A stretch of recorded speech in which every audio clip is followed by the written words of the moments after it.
Welcome to the last breakfast. Please enjoy the video. You'll start by opening Google Earth where your data lives. Sign in, then navigate to the exact area you want saved.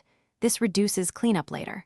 Once focused, make sure My Places or Places panel is visible so you can manage items. Create a place mark or select the folder containing the layers you want to export. This first actionable step ensures you're exporting only what matters. When ready, choose the Add or Import option to collect points, lines, or polygons for the KML. Now refine what goes into the file.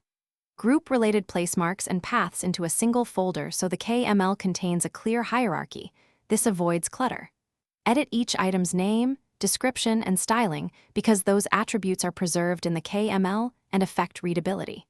If you have very dense geometry, simplify or split layers to reduce file size. Make sure coordinates appear correctly.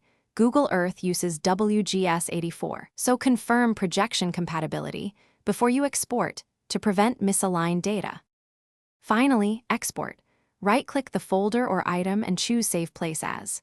Select KML to keep text-based output or KMZ to bundle images and icons. Name the file and pick a save location. Once saved, open the KML in Google Earth or another GIS tool to verify contents.